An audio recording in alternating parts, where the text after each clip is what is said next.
Assalamualaikum warahmatullahi wabarakatuh, dan selamat pagi teman-teman. Ketemu lagi dengan Raihani Channel. Untuk pagi ini kami akan sharing mengenai pengalaman kami budidaya trigona di lahan sempit atau di perkotaan. Jadi ini kami peruntukkan untuk teman-teman yang pemula yang berkeinginan untuk budidaya trigona di lahan sempit, sebagai penghobi maupun juga sebagai sumber nutrisi yang original untuk kita sekeluarga. Dan untuk video kali ini harapan kami teman-teman yang senior bisa menambahkan untuk yang berbagi pengalaman ini. Mungkin yang senior-senior jauh lebih sukses lebih dahulu dibandingkan kami. Akan tetapi dalam hal pembuatan video ini kami berharap untuk teman-teman pemula khususnya itu tidak mengalami hal yang seperti kami alami, yaitu adanya koloni punah, terus berikutnya lagi juga vegetasi yang kurang efektif, kira-kira seperti itu. Di video kali ini kami berbagi pengalaman untuk teman-teman yang baru mau terjun sebagai penghobi maupun sebagai budidaya trigona di lahan sempit di perkotaan. Pengalaman kami teman-teman dalam hal kegiatan untuk budidaya trigona ini berhasil dan gagalnya untuk di lahan sempit seperti kami di tengah kota itu ada komponen-komponen penting yang harus kita lakukan. Ada 5 komponen penting dalam budidaya trigona ini yang akan kami sharing, tetapi ini kelihatannya tidak bisa sekaligus teman-teman, karena ini tentunya cukup panjang kalau kami buat semuanya. Yaitu yang pertama adalah mempersiapkan untuk budidaya trigona, yaitu persiapan yang terpenting itu bukan koloninya, tapi yang terpenting adalah mengatur kelembapan dan suhu. Artinya di sini ada komponen-komponen yang harus dipenuhi mirip dengan hutan. Jadi kita harus menyiapkan lahan untuk lingkungan si trigona itu mendekati si suhu dan kelembapan di hutan. Itu satu. Yang kedua, memilih koloni yang sesuai. Jadi koloni itu sesuai seperti apa nanti kita lihat, disesuaikan dengan lahan yang ada, dan juga tentunya nanti akan skenario untuk vegetasinya juga akan kita sesuaikan. Yang ketiga, memilih model stop atau sarang. Jadi sarang dan stop itu banyak modelnya teman-teman, baik itu yang desain lokal maupun desain dari luar. Umumnya yang jadi referensi itu untuk si sarang itu adalah dari Brasilia. Terus selanjutnya yang keempat ini juga sepele tetapi sangat menentukan, yaitu penempatan koloni secara tepat. Ini penempatan koloni ini kalau tidak tepat lalu masih ada perkeinginan pindah, itu penyebab juga utamanya kegagalan. Selanjutnya adalah bagaimana melakukan perawatan dan panen madu lestari. Nah, ini 5 poin ini yang akan kami sharing ke teman-teman pemula yang ingin budidaya trigona, atau mungkin yang sudah memulai tapi masih menemui hal-hal yang tentunya masalah-masalah. Baik, kita mulai saja. Untuk kali ini adalah poin pertama, membuat suhu dan kelembapan mendekati hutan. Jadi komponen yang harus ditimbulkan di sini yang pertama adalah kolam teman-teman. Jadi ini air, jadi adanya air seperti yang samping saya ini adalah ini kolam air yang harus ada, baik itu tentunya disesuaikan dengan kebutuhan, karena kalau kami memang desain awalnya itu kolam gurame, jadi di sini tingkat kelembapannya cukup lumayan tinggi, tetapi kelembapan ini tidak begitu terasa kalau tidak didukung dengan tanaman-tanaman. Nah ini teman-teman yang harus dipersiapkan, karena kita tahu si koloni itu tidak minum seperti burung, ayam dan lain sebagainya. Jadi dia mengandalkan satu adalah kenyamanan si lingkungannya itu, bahwa tingkat kadar airnya itu harus tinggi. Jadi kalau teman-teman mau lihat berapa tingkat kelembapan yang ada di sini saat itu masih ada hutan, itu silakan teman-teman lihat di video-video yang kami buat sebelumnya. Di situ ada thumbnailnya, itu ada gambar jam sama pengukur untuk kelembaban. Jadi silahkan dilihat, itu thumbnailnya di Raihani Channel, itu ada video di awal-awal itu untuk mempersiapkan yaitu kelembapan dan temperatur itu untuk di ini. Nah lalu kelembapan dan temperatur itu juga harus ada komponen pendukung. Jadi air tadi akan pergi begitu saja kalau tidak ada komponen-komponen pendukung. Jadi dia air ini ada kalanya pembuangan air kami siramkan ke sekeliling tanaman yang ada di sini. Jadi kalau teman-teman lihat ini tanaman nggak seperti ini teman-teman. Sebelumnya ini cuma tanah kosong aja untuk kami lalu lalang untuk manen gurame ya. Nah terus juga perlu teman-teman pertimbangkan saat kami belum budidaya trigona itu untuk merapikan tanah atau lahan-lahan yang kosong, seperti nanti kita lihat di seberang sana, di seberang rumah, tidak seberang jalan kami punya sekitar 100 meter itu untuk pemeliharaannya 1 tahun itu teman-teman. Itu untuk bersihin rumput, sekali bersihin paling sedikitnya 200.000 karena 1 hari itu sudah paling murah untuk di ini ya, daerah perkotaan, karena rumputnya cukup cepat ya kalau di ini ya, di lahan kosong itu kalau 1 tahun berarti kan sudah kita harus mengeluarkan biaya untuk perawatan tanah kosong tadi cukup banyak. Nah saya yakin teman-teman yang punya lahan lebih luas juga akan nemuin hal yang sama.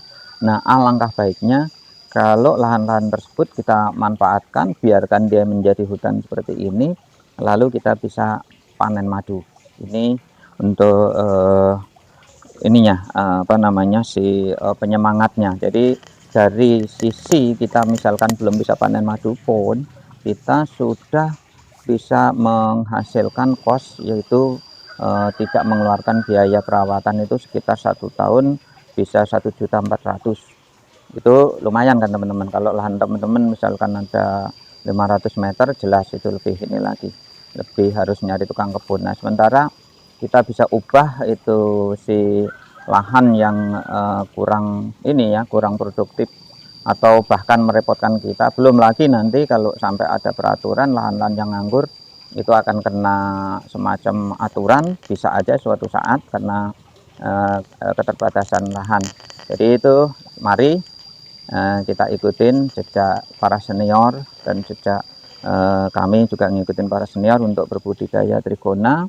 Lahan kita tidak perlu melakukan perawatan yang mahal, lalu kita bisa panen madu, lalu pemerintah pun dan lingkungan akan memberi apresiasi. Apalagi itu teman-teman lingkungan hidup, udah pasti dia memberi apresiasi yang luar biasa karena kita menciptakan sesuatu yang untuk mengendalikan adanya si pemanasan global. Ini teman-teman kelebihan-kelebihannya. Baik, kita mulai yang untuk poin pertama tadi, membuat T dan H, yaitu mendekati hutan. Jadi ya tadi komponennya air dan tanaman. Lalu kita masuk ke tanaman. Tanaman sendiri itu sangat dibutuhkan untuk koloni. Jadi untuk koloni ini tanaman-tanaman seperti ini teman-teman. Jadi kalau kita berbudidaya dulu waktu awal kami memulai itu, yang kami pikirkan adalah bunga, lalu polen ya untuk sumber pakan, lalu si resin. Berikutnya lagi, satu lagi adalah nektar untuk menghasilkan madu. Ternyata berjalannya waktu itu tidak bisa seperti itu teman-teman. Sekarang kita melihatnya ada rel yang di hutan. Memangnya di hutan itu semuanya tanaman itu keperuntukannya untuk si ini, si lebah atau untuk si trigona maupun si lebah-lebah yang bersengat. Ternyata kan tidak. Tanaman yang di situ saling mendukung sehingga menciptakan suatu keadaan yang kelembapannya dan suhunya itu membuat sesuatu yang sejuk, sehingga kelembapannya tinggi, kadar airnya tinggi, sehingga koloni-koloni kecil baik itu ngengat maupun si trigona yang kecil-kecil itu bisa hidup. Itu prinsip yang dipegang dulu. Jadi jangan kita langsung berpikir madu, ya, sumber madu, nektar, polen, dan satu lagi resin. Jadi tidak seperti itu konsepnya, tetapi yang kita pikir bagaimana caranya. Pertama, membuat lingkungan itu adalah kelembapan dan suhu itu cepat terbentuk sebelum kita meletakkan si koloni. Nah, sebagai pengalaman waktu kami belum bisa mendeteksikan si kelembapan dan suhu yang mendekati keadaannya di hutan, alat ukurnya ada, silahkan lihat videonya ya. Ini di sini tidak ada air, lalu kondisi tanaman juga kita menunggu yang ideal tadi. Nanti kami tunjukkan beberapa tanaman yang luar biasa mahal seperti ini. Ini ada nih. Nah, ini teman-teman bisa lihat. Ini tanaman mahal ini teman-teman. Kami investasi ini namanya si Wijaya Kusuma, dan itu vegetasi, bukan vegetasi ya, lebih cenderung ke orang melihat tanaman yang boleh dibilang sangat legendaris dan penuh mitos. Ini suatu kesalahan yang besar. Jelas kesalahannya yang pertama, ini tanaman, karena tanaman mitos itu umumnya kan sulit untuk dipiara. Jadi dipiaranya susah. Terus berikutnya lagi berbunganya di malam hari. Sementara kami saat itu karena ketidaktahuannya, kami investasi lumayan teman-teman untuk sebagai pemula ya, ini sekitar 2.250.000, itu belum ongkos kirim, bisa kebayang ya. Terus akhirnya sampai sekarang belum ada hasilnya apa-apa, dan ini kemungkinan juga kami tetap piara sebagai kenangan. Jadi boleh dibilang belum memberi kontribusi apapun terhadap si trigona. Ini salah satunya. Terus selanjutnya kita harus juga memilih tanaman-tanaman itu yang satu, handal terhadap cuaca, dua, dia cepat berkembang.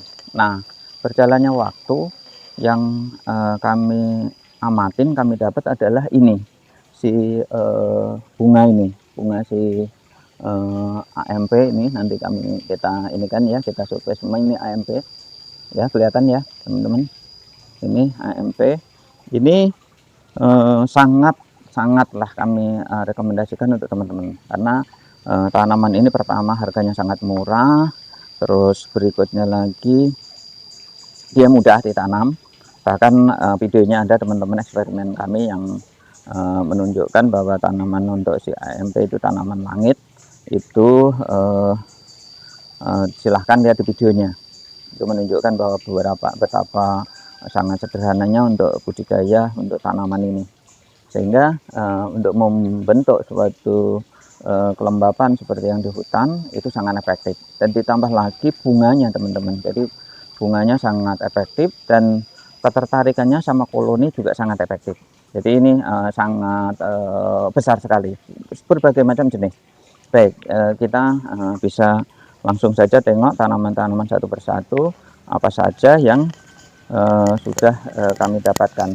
Jadi untuk membentuk ini, karena ketepatan dalam memilih si tanaman itu, jadi waktu kita awal seyogianya tidak usah berpikir madu dulu, tapi yang kita pikirkan bagaimana caranya si koloni kita tuh hidup, yaitu komponennya tadi, kelembapan, suhu, adanya naik. Kita satu adalah polen. Jadi sumber polen yang sangat efektif adalah AMP. Jadi karakteristiknya udah masuk semua, itu AMP. Ini bentukan yang sudah teman-teman lihat ini, diantara ini sampai ke sini sampai ke depan, nanti kita bisa lihat semua. itu untuk membentuk hutan semacam ini ya, hutan nano hutan lah kalau kami bilang, itu tidak membutuhkan waktu lama. Dan nanti bahkan kami inovasi untuk membuat suatu termasuk rekayasa bagaimana caranya si bunga langit atau si AMP ini ya, atau si tanaman yang dari Brasilia ini kita modifikasi sehingga nanti lebah-lebah koloni atau kelanceng yang besar-besar tuh nanti dia tetap tarikannya tinggi. Nanti kita kembangkan ke sana. Ini ya teman-teman, jadi trik-triknya seperti itu. Kita lihat saja langsung ke lapangannya. Baik, kita mulai dari ini dulu. Jadi ini tanaman ini teman-teman ya. Tanaman ini adalah tanaman baru kami tanam. Ini adalah si pepaya Jepang. Pepaya Jepang ini bisa tumbuh sampai besar sekali, tapi juga bisa dia dalam kondisi ini. Jadi fungsi dari pepaya Jepang ini kalau kita analisis, dia kandungan airnya cukup tinggi. Ya, cukup tinggi. Nah, ini mungkin kalau dalam keadaan terpaksa sudah tidak ada resin, pepaya Jepang ini cukup efektif untuk menghasilkan resin. Cuma sayangnya pepaya Jepang ini ada gatel. Jadi gatel lah ini yang kami tidak tahu apakah nanti si pepaya ini mau kalau udah dalam kondisi terpaksa bisa di ini ambil resinnya sama si ini tergona atau tidak, kami belum tahu. Kemarin udah kami eksperimen tapi belum berhasil, tapi ada juga yang berani ngambil. Itu terus ditambah lagi ini juga cepat sekali berbunga. Ini kalau kita lihat, ini kita dekatkan ya, ini nanam insya Allah belum ada 1 bulan, tapi ini kalau kita lihat ini sudah mulai ada bunga, jadi ada bunga-bunga kecil, jadi ini cepat sekali. Jadi tanaman ini bisa besar tapi bisa juga dalam keadaan kecil. Nah, teknik untuk AMP teman-teman kalau kita lihat memang ini di bawahnya harusnya dibersihin ya, daun-daun yang kering-keringnya ini ada 3 jenis ya AMP itu. Ada AMP merah sekali, ini seperti ini ya, ini seperti ini. Terus berikutnya lagi nanti juga ada AMP yang warnanya pink, ini seperti di sini, ini pink warnanya. Terus berikutnya lagi ada yang warna putih ini. Nah, kalau teman-teman mau lihat ini posisi untuk AMP ini adalah seperti ini. Ini seharusnya kalau dalam hal kami bisa menyiapkan untuk atap ini, udah kami ini ya lepasin semua. Ini sudah menutupin semua atap teman-teman. Cuma karena memang belum ada waktu untuk melakukan itu, maka akhirnya terjadi gulung-menggulung di sini. Dan nanti ini yang model landscape ya, untuk si AMP dengan metode landscape untuk koloni-koloni yang kecil. Untuk kesuksesan untuk budidaya bunga teman-teman, yang paling mudah teman-teman bisa melihat reruntukan bunga. Jadi kalau bunganya sudah begini banyak, artinya teman-teman juga budidaya untuk si membuat vegetasi untuk si trigona itu sudah berhasil. Nah, teman-teman bisa lihat kami menanamnya hanya di pot. Nah, di pot saja ini udah besar luar biasa. Itu ya, jempolnya kalah. Ini udah sejempol kaki, diameternya mungkin sekitar 2,5 cm. Nah, karena dia kuatnya, maka sampai dia bisa tembus ke sini teman-teman, ke bawahnya. Vegetasi ini teman-teman belum ada 1 tahun ya, kalau paling maksimum juga 1 tahun sudah seperti ini. Jadi ini untuk manajemen vegetasinya untuk bagi pemula, dan untuk para senior mudah-mudahan bisa menambahkan bagi teman-teman kita yang mungkin berminat untuk melakukan ini atau ikut budidaya si trigona. Nah, ini untuk penampakannya ini toren teman-teman. Jadi toren kami jadikan sebagai tempat untuk vegetasi. Jadi vegetasi ini dengan cara begini akhirnya dia si koloni-koloni besar seperti itu Brassica, Tama itu dia dengan senang dia ini mencari ke atas sana. Nah, ini teman-teman penampakan awal dari saat kami budidaya. Jadi karena ketidaktahuan kami, tidak ada yang ngasih tahu harus memilih si apa namanya vegetasi yang mana yang sesuai. Kami tidak tahu. Jadi yang terpenting adalah kami ini prinsipnya bagaimana baru ini ya, jadi baru pemula, jadi kami tidak tahu memilih vegetasi yang sesuai. Akhirnya segala macam kami beli. Ini contohnya ini untuk si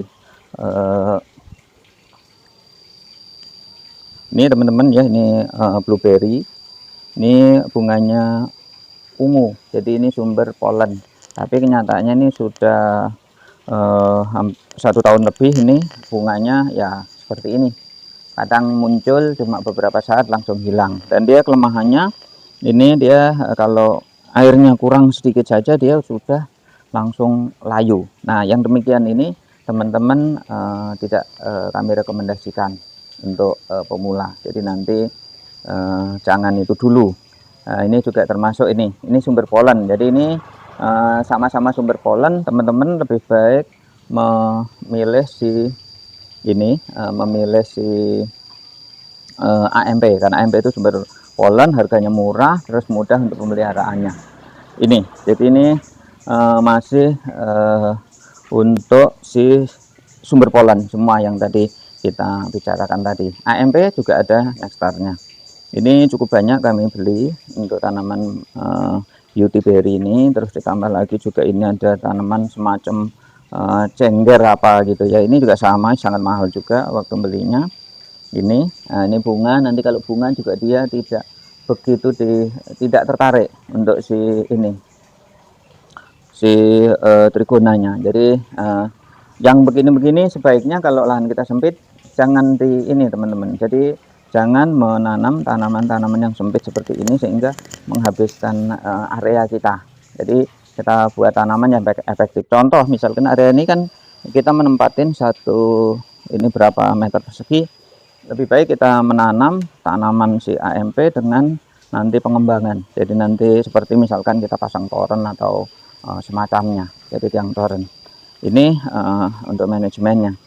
Terus ditambah lagi saat kita sudah ini juga ini beberapa contoh. Ini contoh untuk si sumber ini ya, sumber polen. Ini si Santos teman-teman. Itu ada Santos lemon, ini Santos lemon, terus ini Santos merah. Jadi ini juga si koloni sangat senang sekali dengan si sumber polennya. Terus ini beberapa contoh ya kegagalan kita investasi atau kita menyiapkan si tadi ya. Ini diantaranya yang tadi di sebagian ada di sana tadi, ini si Wijaya Kusuma. Jadi kami sudah merawat sedemikian, tapi memang karakteristik dari si tanaman itu memang seperti itu, sehingga ya tidak itu sulit lah untuk dikembangkan. Itu untuk si Wijaya Kusuma. Berikutnya lagi ini juga. Nah, ini juga ini seperti petai Cina ini juga tanaman yang awalnya kami sampai tidak karena tidak begitu tertarik lagi, sehingga namanya pun banyak lupa untuk ininya. Ini juga sama. Jadi usahakan teman-teman jangan banyak menanam tanaman-tanaman yang seperti ini, sehingga ini ngabisin area.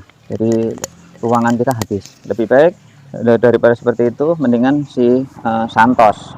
Terus ini untuk sampai di sini, ini kita bicarain masalah si ini ya teman-teman, polen dan kelembapan. Jadi masih kelompok di kelembapan. Selanjutnya setelah kita bisa ini ya, mempertahankan si koloni itu ini hidup, ya hidup dengan baik.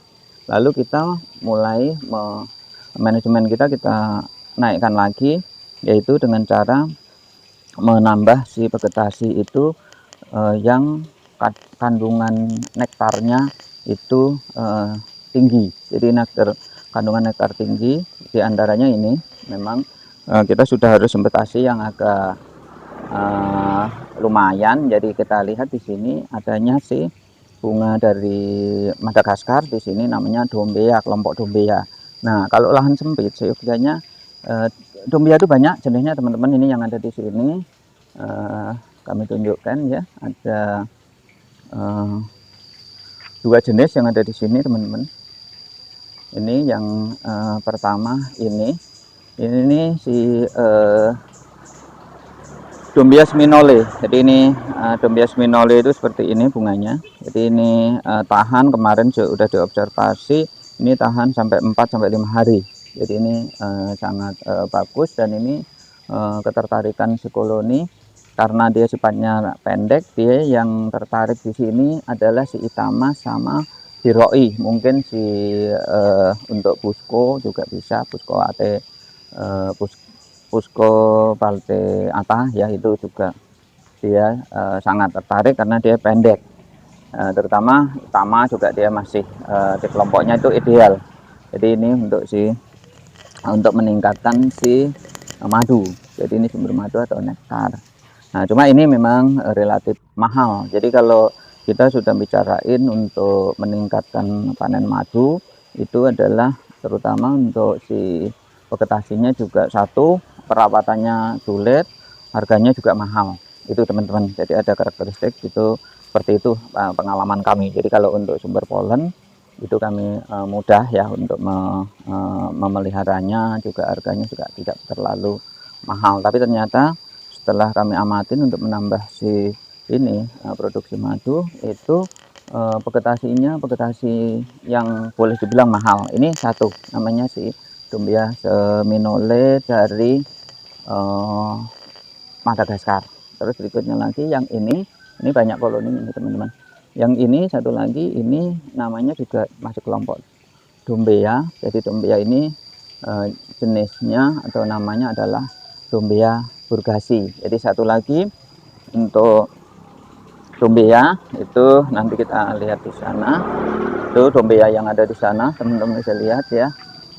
Itu yang rimbun sekali, daunnya lebar-lebar, itu Dombea Jayaksi.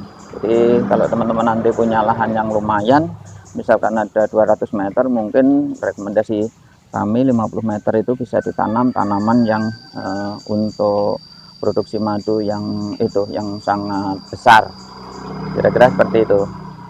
Nah, ini untuk penampakannya teman-teman, untuk manajemen untuk vegetasi. Jadi kesuksesan untuk berbudidaya trigona itu adalah ada di vegetasi. Jadi kalau teman-teman tidak mau mempersiapkan vegetasi dengan serius, mungkin kegagalan seperti teman-teman seangkatan kami itu kemungkinan besar akan terjadi.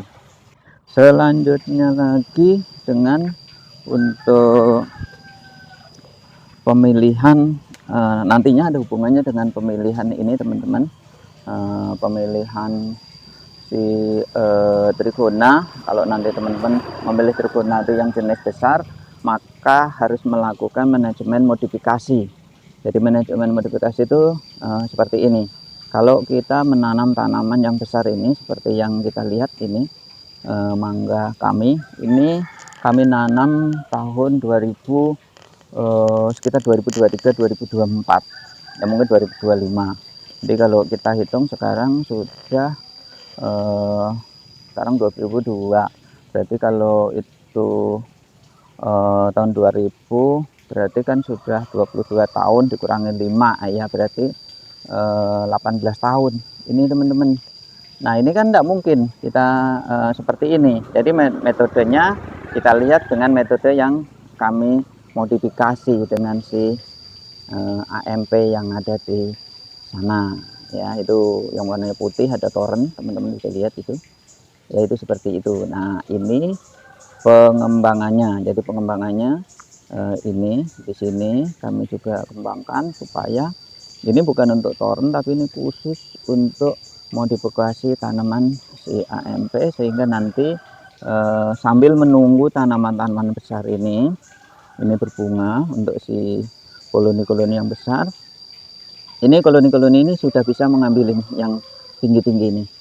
Jadi ini manajemennya. Jadi ini yang kami ceritakan. Jadi ini kalau kami melakukan perawatan ini, area yang di sini di kebun kami ini tadinya juga sudah kami taruh belimbing, teman-teman. Jadi belimbing di sini sekitar 14 pohon.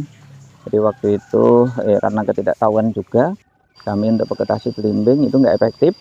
Akhirnya kami bagi-bagi lingkungan RT di sini.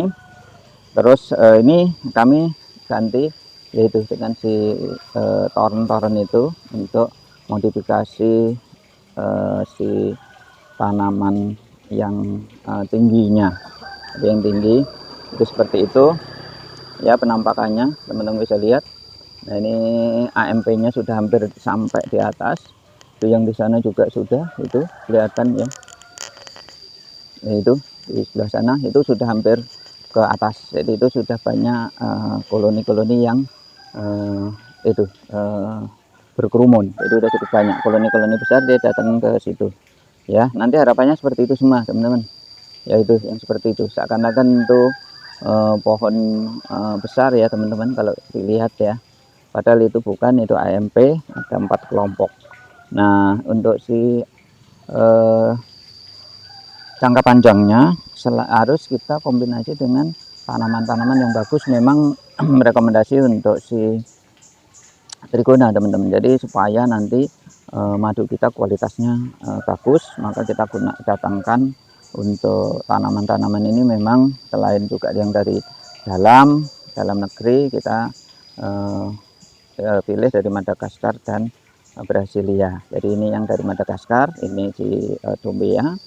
Itu untuk kepentingan jangka panjang. Kalau yang untuk jangka pendeknya adalah yang dari Brasilia, yaitu si AMP. Terus yang satu lagi untuk sumber nektar adalah yang dari dalam, itu ada namanya tongkeng wangi. Yang ini efektif dan dia cepat juga untuk perkembangannya. Ini teman-teman, jadi ini tongkeng wangi ya. Ini satu menara ini adalah khusus untuk sumber nektar.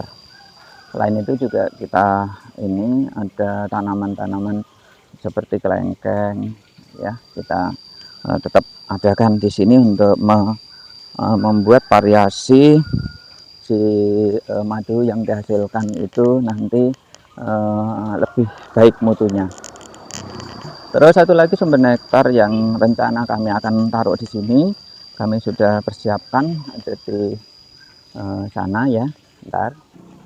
Ini teman-teman, jadi ini ada 4 ini 4. Jadi ada 4 ini kelihatan ya, ini dia masih kecil-kecil itu. Ini namanya Ora pronobis. Jadi Ora pronobis ini juga tanaman dari Brasilia. Jadi ini adalah untuk meningkatkan produksi madu kita. Jadi di situ. Nah, terus yang terakhir adalah si sumber resin. Jadi sumber resin ini kebetulan kami punya mangga. Ini ada ya pohon mangganya. Terus berikutnya lagi kami persiapkan juga itu di pot ini eksperimen. Ini nangka merah. Jadi kami tanam waktu hari bumi, itu ada 3, alhamdulillah hidup semua. Ini beli secara online. Ini sebagai sumber si resinnya. Nah itu saya kira untuk manajemen ini ya teman-teman, manajemen untuk persiapannya. Jadi tadi untuk kesimpulannya yaitu dari 5 poin untuk budidaya trigona. Yang tadi 1 itu adalah membuat suhu dan kelembaban. Lalu berikutnya lagi vegetasi, itu ada 3 poin. Vegetasi yang kita pilih itu adalah vegetasi yang andal terhadap cuaca, yaitu si AMP, baik itu yang pink, merah maupun yang putih. Terus berikutnya lagi juga tanaman-tanaman yang cepat sekali berkembang, yang kandungan airnya tinggi, yaitu adanya si pepaya Jepang. Terus selanjutnya lagi kita menaikkan si madu dengan cara kita menanam tanaman-tanaman yang sumber nektar. Selanjutnya lagi dilengkapi dengan menambahkan lagi sumber-sumber resin, itu yang harus dipenuhi. Jadi ada 3 poin. Selanjutnya lagi nanti kita melakukan pemilihan. Jadi pemilihan trigona. Pemilihan trigona nanti ada hubungannya dengan desain kedepannya, bagaimana sesuatu harus kita bangun di vegetasi. Jadi karena kami memilih untuk trigona besar, kami modifikasi. Nah itu nanti itu teknik-teknik itu yang nanti akan kita bicarakan untuk di pemilihan koloni. Saya kira ini saja teman-teman, berbagi pengalaman. Teman-teman senior mohon tambahannya untuk teman-teman pemula kita yang baru memulai atau yang sudah lama juga belum berhasil, mohon dikoreksi mungkin kalau dalam penyampaian kami kurang tepat. Akhirnya kami ucapkan terima kasih. Wassalamualaikum warahmatullahi wabarakatuh.